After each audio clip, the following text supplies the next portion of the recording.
Jirtu ani maqaan koo Firaa'ol jedhama. Gaafa tokko gurbaan dhiiraa wayii shamarree yoo jaalate sana booda hin gaafateeni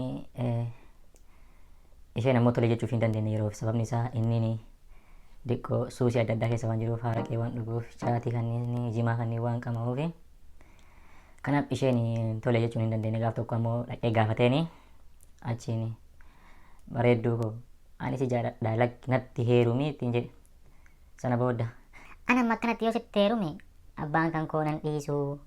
Ati waan baay'ee isaa dhiisuu qabda an sitti heerumuudhaafi. ani siif jedhee wanta hin dhimne hin jiru bareedduu koo atummaan natti heerumii jedhe Jimaa qama'uu dhiiftaaree jette. eeyyinan dhiisaa jedhe Haraqee dhuguu dhiiftaaree. eeyyinan dhiisaa siin jedhe Shamarran bira laaluu dhiiftaaree. eeyyinan dhisi siin jedhe bar Ka biraa maal dhiista? sillee nan dhiisa.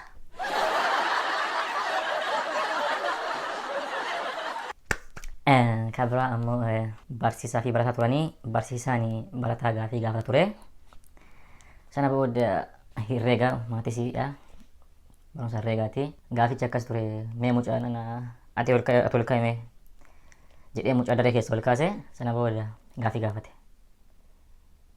Kitaaba shanii eda'uu kitaaba shanii meeqa? Kitaaba shanii eda'uu kitaaba shanii shan eda'uu shanii 10 barsiisaa kitaaba 10 jedhe. Baay'ee gaariidha baay'ee gaariidha.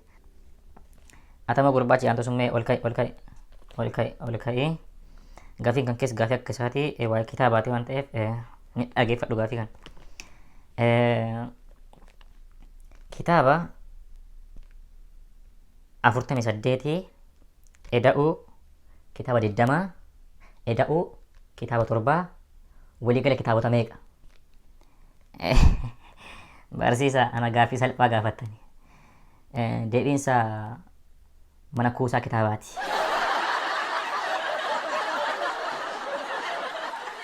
Baacoo afaan Oromoo tokkotu jira. Innis abbaa caalaatii fi namichi tokko turanii. Sana booda namichi kun abbaa caalaa bira dhaqeetii ilmi kan kee barii dhagaadhaan na darbate jedhee abbaa caalatti himataa ture. Sana booddee abbaan caalaa deebisee si rukuteeree jedheen lakki nan rukunne dhagichi bukke kan koo darbee cinaa kan koo darbee nan rukunne jedheen. Sana booda abbaan caalaa deebisee ilma koo miti jechuudha utuu ilma koo ta'ee si falaxaa jedhe.